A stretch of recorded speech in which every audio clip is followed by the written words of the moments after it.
La cellule de coopération décentralisée transfrontalière entre les collectivités territoriales du Sahel, dénommée C3 Sahel, est une fêtière qui vise à promouvoir le développement dans l'espace appelé Initiative pour l'intégration des infrastructures régionales du Sahel, IRSAHEL. Cette fêtière englobe 9 collectivités territoriales du Niger, du Mali et du Burkina Faso, d'où le siège est établi à Dori. Dans le cadre de la mise en œuvre de leur projet d'aménagement territorial intégré PATI, la C3 Sahel et le G5 Sahel ont été appuyés à coût d'1 milliard de francs CFA par l'Union monétaire ouest-africaine, UEMOA. Cette initiative cible principalement l'économie pastorale et la santé des populations. Le PATI comprend 5 composantes, dont la troisième est relative au projet de construction de magasins de stockage d'aliments bétail mis en service dans la commune rurale de Gossi, dans la région de Tombouctou, réalisé à hauteur de 89 850 000 francs CFA.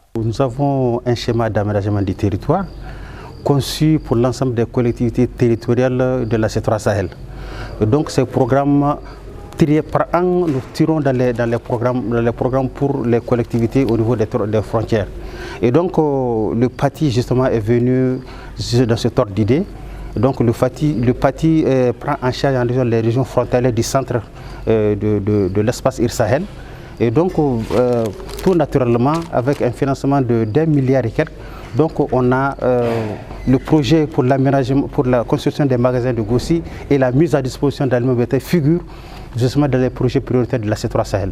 Donc tout naturellement ça a été pris en charge justement par le G5 Sahel. Le G5 Sahel sur initiative justement, sur financement de l'UEMOA par le G5 Sahel et la C3 Sahel. Donc les magasins au niveau de Gossi, c'est pratiquement 2 grands magasins de 40 tonnes chacun.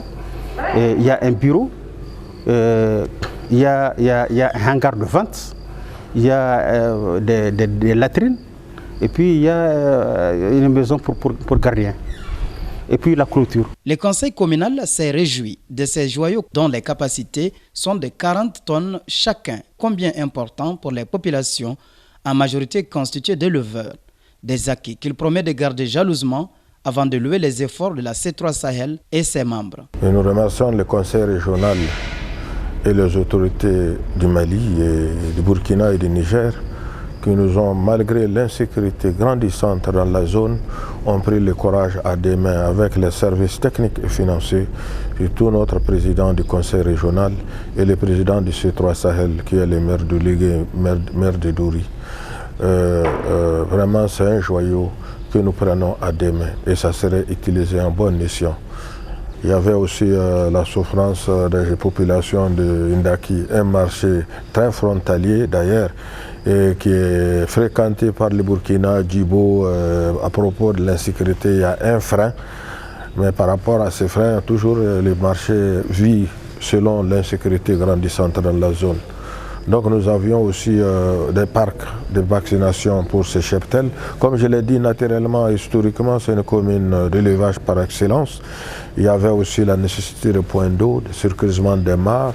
Il y avait aussi les grands puits à diamètre qui sont dans la zone à des distances, celle de Tinhamniganda et les puits de Tinsenanen et Teberim.